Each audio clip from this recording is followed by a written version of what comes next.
Ce soir à l'émission, Centre correctionnel La Ferrière, toujours pas de solution en vue. Elle est approuvée par toutes les MRC, donc le CPERD des Laurentides, l'UMQ. Aujourd'hui, le Bloc québécois est avec nous pour nous appuyer. Et une incursion dans la 21e nuit des sans-abri. Cette année, on a vraiment aussi misé sur la sensibilisation auprès de la population. En entrevue, je reçois Nicolas Leduc-Lafantaisie qui nous parle d'une plainte déposée par le SFPQ contre le gouvernement Legault. Les gens, lorsqu'ils voient le gouvernement un peu s'en prendre à sa fonction publique, à les dénigrer, ça a des reflets directs au niveau de mes membres. Je m'entretiens également avec Julie Sergerie à propos de la campagne de poinsettia de la Fondation Palliavi. Cette campagne-là a pour but d'amasser des sous, bien évidemment, pour soutenir Palliavi afin que Palliavi puisse continuer d'offrir des services d'accompagnement et des soins sans frais.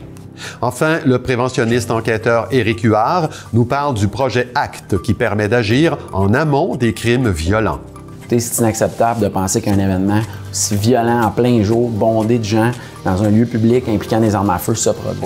Bienvenue à Accès local.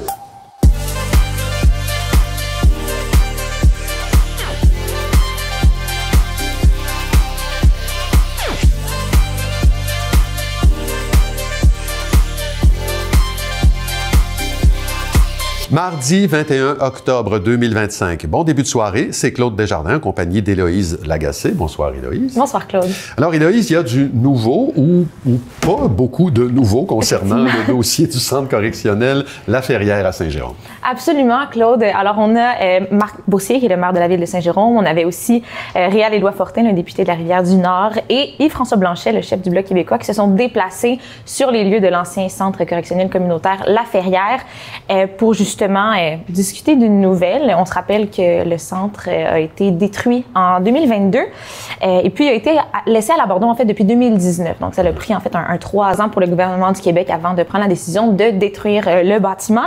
Et puis on a aussi un 3 ans de délai après ça pour les négociations à ce qui a trait à une possible relocalisation du centre proposée par la ville de Saint-Jérôme en fait. Donc ça fait 3 ans que c'est discuté entre le gouvernement et la ville de Saint-Jérôme. En ce moment l'ancien site, en fait, est situé à l'intersection des rues Saint-Georges et La Belle. C'est sur le site de la Maison Taillon. À l'entrée de la ville. Exactement, donc vraiment en plein cœur du quartier des Savoirs au centre-ville. Donc, c'est assez central là, comme zone. Et pourquoi? Qu'est-ce qui cause ces délais? En fait, les 3 personnalités politiques qui étaient présentes ne se l'expliquent pas, ne sont pas capables de s'expliquer ces délais-là. Par contre, on voit quand même un souci de porter attention aux enjeux qui entourent ce dossier-là. Donc, on parle quand même d'acceptabilité sociale au niveau des résidents de la ville de Saint-Jérôme et puis la proximité des services pour les résidents qui vont évidemment user de ce centre-là. Donc, on peut écouter Marc Boursier, maire de la ville de Saint-Jérôme, qui peut nous expliquer un petit peu plus la nouvelle qui avait déjà été annoncée à ce sujet-là. La proposition de la Ville, c'était, depuis toujours, c'est qu'on propose des endroits où le centre de réinsertion peut s'en aller. On a 4 endroits. Suite à la rencontre avec le ministre à Ottawa, il y en a un qui privilégiait beaucoup, mais ces 4 endroits-là sont proches des transports, sont proches des services publics. C'est un endroit où la réinsertion peut se faire facilement et beaucoup mieux qu'ici, puisqu'on est bordé d'un centre de la famille, d'une université et de densification en termes de hauteur de logement qui vont se bâtir bientôt. Alors, notre proposition est à coup nul. Elle est approuvée par toutes les MRC, donc le CPERD des Laurentides, l'UMQ. Aujourd'hui, le Bloc québécois est avec nous pour nous appuyer avec son chef Yves-François Blanchet. Donc, la ville avait discuté de vouloir transformer ce site en le 125e parc de la ville de Saint-Jérôme. Et vu les délais assez majeurs, on parle quand même de 3 ans avant d'avoir une réponse pour la relocalisation, la ville de Saint-Jérôme a entrepris des démarches judiciaires en septembre 2024, justement devant la Cour fédérale pour faire annuler la décision qui refuse la tenue de consultation sur ce dossier-là pour en parler, entre autres, avec les résidents. Plusieurs personnalités politiques appuient le dossier, appuient la ville de Saint-Jérôme. Dans tout ça, on parle quand même du lieutenant québécois du Parti conservateur, Pierre Paulus, le député fédéral de la Rivière-du-Nord, Réal-Éloi Fortin, qui était présent justement à cette conférence de presse, le député provincial de Saint-Jérôme, M. Yuri Chassin, et maintenant Yves-François Blanchet, qui était présent sur place. On peut l'écouter à ce sujet. Il y a des dossiers intéressants et importants dans chacune des circonscriptions du Québec, mais des dossiers qui sont à ce point-là l'objet de ce qu'il y a l'air, à eux de nous répondre, de la mauvaise foi du gouvernement fédéral, tous les arguments sont là, les sites alternatifs, les préférences des citoyens, des terrains plus grands. Tous les arguments sont rassemblés. Ce serait ni plus long, ni plus coûteux de faire ça dans la perspective de ce que la municipalité, le monde veulent. Monsieur Blanchet soulignait justement que sa présence signifiait une prise de position, évidemment, de la part du Bloc québécois, et c'est une façon de mettre du poids dans la balance pour faire avancer les choses. Et son collègue, Réal Éloi Fortin, justement, mentionnait un petit peu plus l'impact des délais sur les Jéromiennes et les Jéromiens. On peut l'écouter là-dessus. Moi, ce qui me touche le plus, ou ce que je trouve le plus incroyable là-dedans, c'est que c'est votre argent, mon argent, c'est les payeurs de taxes. Là. Les gens de Saint-Jérôme envoient de l'argent à l'hôtel de ville via les taxes municipales. Ils en envoient à Québec via les impôts provinciaux. Ils en envoient à Ottawa via les impôts fédéraux. Et tout ce monde-là devrait travailler ensemble dans l'intérêt du payeur de taxes. Comment ça se fait qu'aujourd'hui, on a ce site-là, ce dossier-là, où là c'est pas la première conférence de presse qu'on fait là-dessus, là. Et justement, pour avoir l'envers de la médaille, pour comprendre un petit peu mieux les délais qui s'occasionnent dans ce dossier-là, j'ai communiqué avec Service correctionnel Canada pour justement en savoir plus. Et malheureusement, on a refusé ma demande d'entrevue en raison des démarches judiciaires qui sont en cours. Merci, Héloïse. On se voit plus tard dans l'émission. Il sera question de la 21e nuit des sans-abri qui avait lieu aussi à Saint-Jérôme. À plus tard, Claude. Cet automne, le Centre intégré de santé et de services sociaux des Laurentides accueille des cohortes étudiantes dans les CHSLD de Blainville, de Saint-Jérôme et des Hauteurs à Sainte-Adèle. Grâce à des partenariats établis avec 3 centres de formation professionnelle, soit l'Émergence, Performance Plus et des Laurentides, les étudiants recevront la totalité de leur formation à même les installations du CIS. Cette formation, offerte dans le cadre du DEP en soutien aux services d'assistance en établissement de santé et de services sociaux, s'échelonnera jusqu'au printemps 2026. Le service de la Bibliothèque de la Ville de Rosemère se voit remettre 5 rubans par le programme Biblio-Qualité qui vise à reconnaître la qualité des services offerts au courant de l'année 2024. Pour mener les évaluations, Biblio-Qualité s'appuie sur 5 indicateurs, soit les dépenses d'acquisition, les heures d'ouverture, la superficie, les places assises et les ressources humaines. Alors que la note moyenne des résultats pour l'ensemble des villes membres de l'Association des bibliothèques publiques du Québec s'élève à 72%, la ville de Rosemère a reçu un résultat de 93%. Le syndicat de la fonction publique et parapublique du Québec porte plainte contre son employeur, le gouvernement du Québec, qui l'accuse de contribuer à ce qu'il appelle un climat de travail toxique touchant l'ensemble de ses membres. J'en discute avec Nicolas Leduc-Lafantaisie, qui est président régional du SFPQ dans Laurentides-la-Naudière et Outaouais. Monsieur Leduc-Lafantaisie, bonsoir. Bonsoir. Alors, parmi les 42 500 membres du SFPQ, vous en représentez 3 148, auxquels vous référez là, dans cette plainte qui a été déposée, c'est la semaine dernière à la CNES, la Commission des normes de l'équité, de la santé et de la sécurité du travail. Alors, qu'est-ce qu'elle contient essentiellement, cette plainte? Bien, c'est pas nouveau qu'un gouvernement s'amuse à dénigrer ses employés, puis la CAQ fait pas exception à tout ça. On utilise beaucoup des termes que c'est des gros-durs, que c'est des bureaucrates qui font du papier pour faire du papier, qui gagnent cher, que leur travail, bon, est pas toujours le plus-value au niveau de la société. Puis là, nous, on en a assez de ce côté-là. Ouais, okay. Vous parlez, le libellé de la plainte parle de harcèlement psychologique. Oui. Comment ça se manifeste, ça, sur le terrain? Qui harcèle qui? Ça vient d'où, ça? C'est sûr qu'on ne verra pas directement M. Legault rentrer dans un bureau en faire du harcèlement psychologique. Par contre, ses propos qui tiennent au niveau de la télévision ou dans les médias découlent jusque dans les milieux de travail. Il y a des menaces aussi beaucoup au niveau de coupure d'emploi. Et aussi, les gens, lorsqu'ils voient le gouvernement un peu s'en prendre à sa fonction publique, à les dénigrer, ça a des reflets directs au niveau de mes membres. Il y a de plus en plus de nos membres qui se font cracher dessus, insulter, suivre dans le stationnement, menacé. J'en ai même un dernièrement qui s'est fait tabasser par un citoyen parce qu'il était pas content des délais. Des choses comme ça, pour nous, il faudrait que le gouvernement projette une image beaucoup plus favorable de ses employés pour calmer le jeu. OK, donc un harcèlement qui peut se transformer en violence physique, là. Exactement.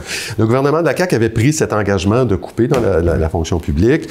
Les chiffres que vous donnez font allusion à 2000 pertes d'emploi depuis un an, en fait, entre septembre 2024 et septembre septembre 2025. On parle de quel type d'emploi? Bien, c'est beaucoup, moi, ce qu'on représente, les gens là, de notre côté, nos membres, c'est des fonctionnaires de premier niveau. C'est eux qui donnent des services directs à la population. Là. On est dans la base de la pyramide.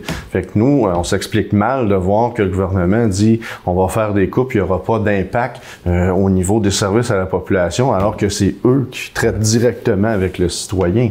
Fait que pour nous, c'est un non-sens. Mais justement, parlez-nous des impacts là, en me donnant des exemples précis de chaque coupure de poste là, sur le terrain. OK.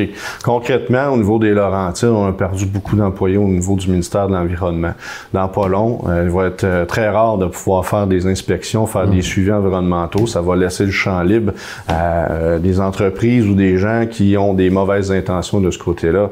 On a aussi au niveau du ministère de la Forêt, au niveau des agents de protection de la faune, eux, de leur côté, vont se retrouver à faire tout l'administratif au lieu d'être sur le terrain puis de faire un peu de la protection au niveau du braconnage, des choses comme ça. Ouais. Au niveau de la SAC, ironiquement, ce sont nos membres qui ont tenu le fort durant cette ligue, puis maintenant que ça semble se stabiliser, bon, on leur dit merci beaucoup, allez-vous-en, et ben là, la facture va continuer de monter au niveau de cette ligue. Mais pour nous, c'est plein de petites choses comme ça qui fait qu'à un moment donné ou à un autre, ben les délais rallongent au niveau du ministère de l'Emploi. Dans le coin de Saint-Jérôme, même ici, les délais rallongent beaucoup et on parle de 1 mois, 1 mois et demi, des fois 2 mois avant d'avoir des prestations. Fait que si ces gens-là n'ont pas de soutien plus que ça de la population, soyez pas étonnés de voir des choses de plus en plus étranges dans vos rues. Oui, parce que justement, il y avait un sondage qui est sorti ce matin dans la presse, je ne sais pas si vous avez eu le temps de le voir, mais qui montre que les Québécois sont assez favorables à ces coupures de postes-là. Est-ce que vous pensez qu'ils ne sont pas suffisamment informés, justement? Ils ne savent pas c'est quoi un fonctionnaire. Ouais. Un médecin de l'État est fonctionnaire autant que quelqu'un qui est adjoint administratif. Fait que ça vient un peu plus un mélange de toutes sortes de choses qui devient difficilement percevable au niveau du travail. Lorsqu'on va à l'hôpital, on traite avec un médecin, une infirmière, on se sent beaucoup plus soutenu de ces gens-là, tandis que au niveau de la fonction publique, plus elle est discrète, plus elle réussit son travail. Fait qu'on n'a pas nécessairement un niveau d'empathie qui se développe de ce côté-là.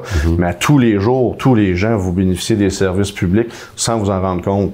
Puis nous, c'est ça qu'on essaie de mettre à l'avant-plan. Les gens qui coupent présentement, c'est des gens de premier niveau. Ouais. On n'est pas haut là, dans la pyramide. Là, je vais utiliser une expression populaire, mais il y a de plus en plus de chefs, mais pas assez d'Indiens. Oui, OK. Vous évoquez l'article 2, puis là, il nous reste très peu de temps. L'article 2 de la loi sur la santé et sécurité qui établit qu'on doit éliminer à la source les dangers pour la sécurité. Ça inclut ça, le droit au refus de travailler, si on se sent en danger. En 2 mots, est-ce que vous encouragez vos membres à le faire?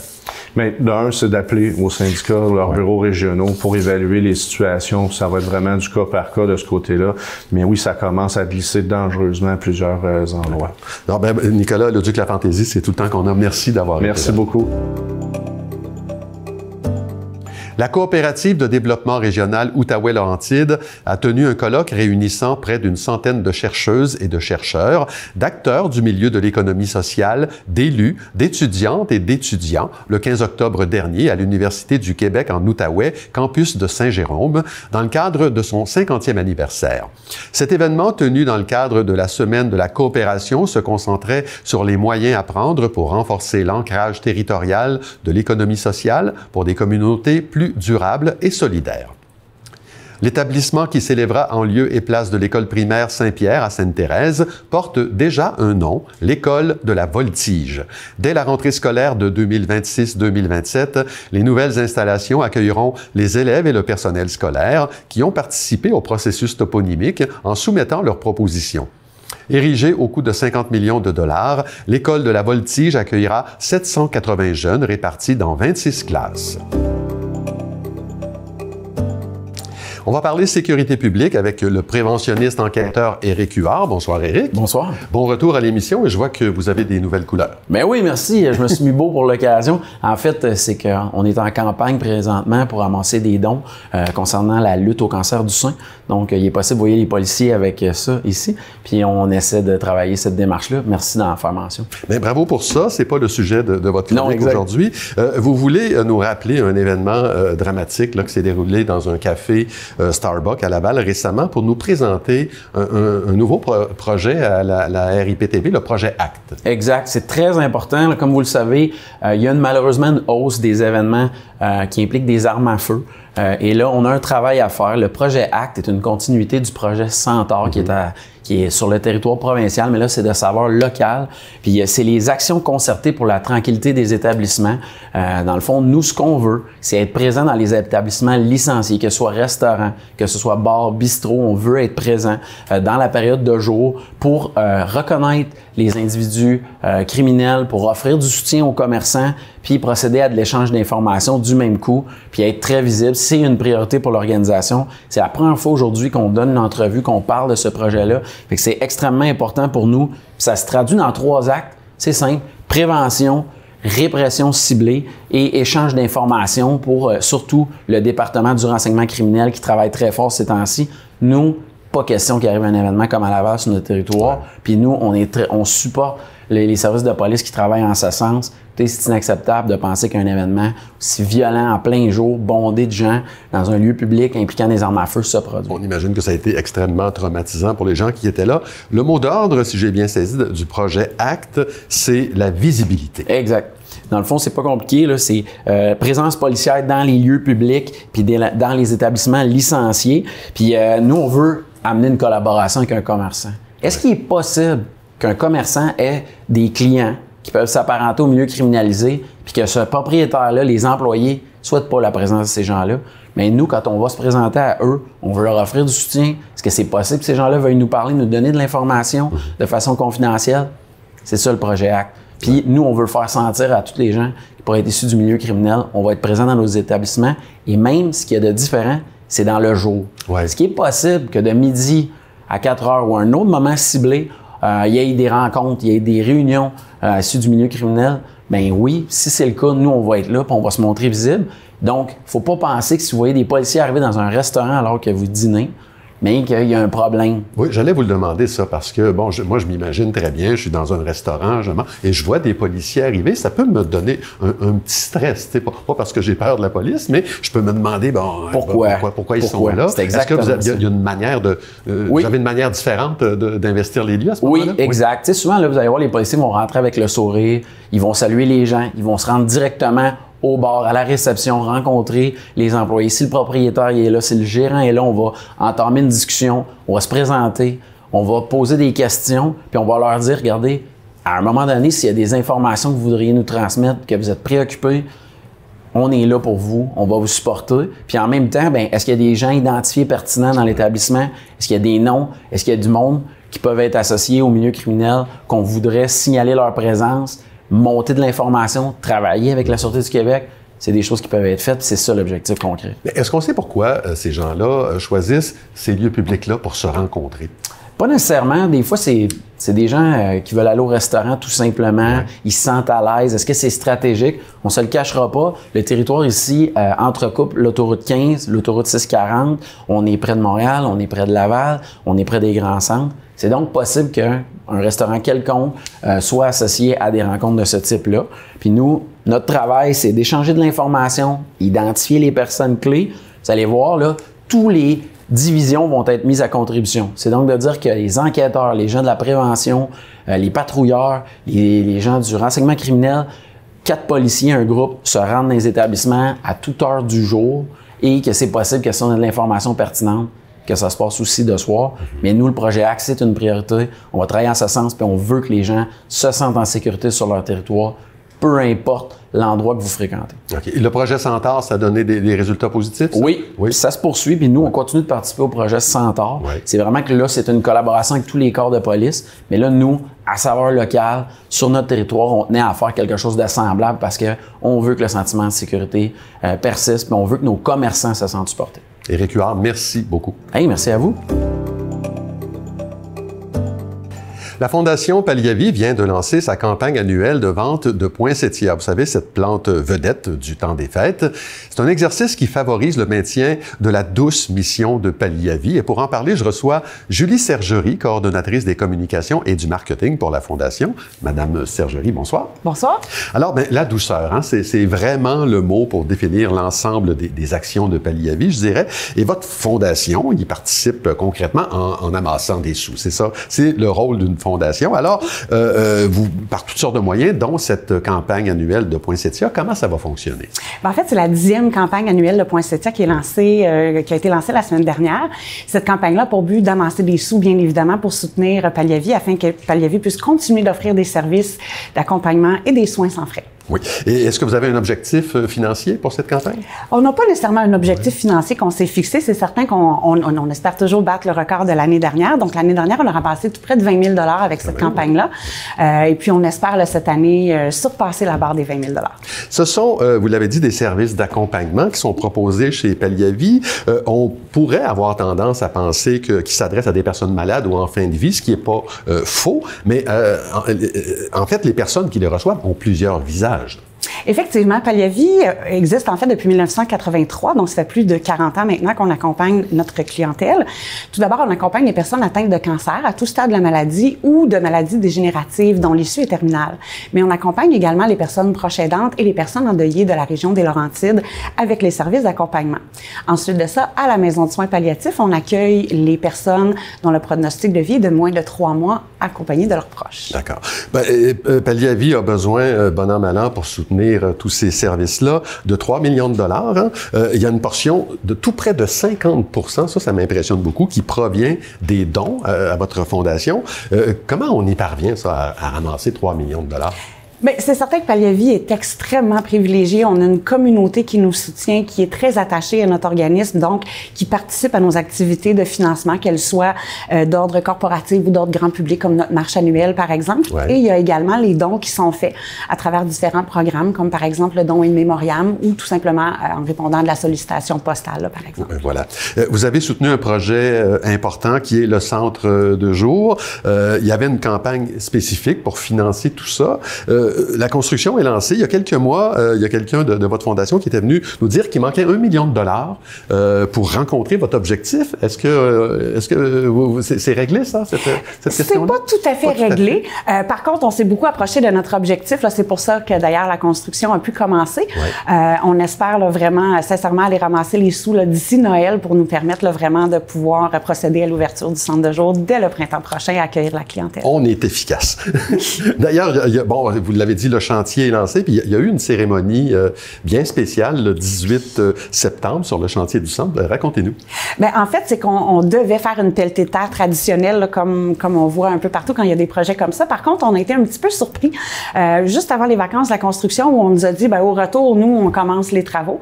Alors, on a voulu un peu faire quelque chose de différent et de rester dans l'esprit de Palliavi qui est très proche des gens, de vouloir laisser sa trace, etc. Donc, on a fait une cérémonie de capsule temporelle où on a plus d'une cinquantaine de personnes, en plus des employés et des nombreux bénévoles qui ont contribué à laisser un petit mot, une petite pensée à l'intérieur de cette capsule-là qui sera scellée à l'intérieur des murs du centre de jour et qui sera ouverte là, dans de nombreuses années. Et puisqu'on y est, à quoi ça sert un centre de jour?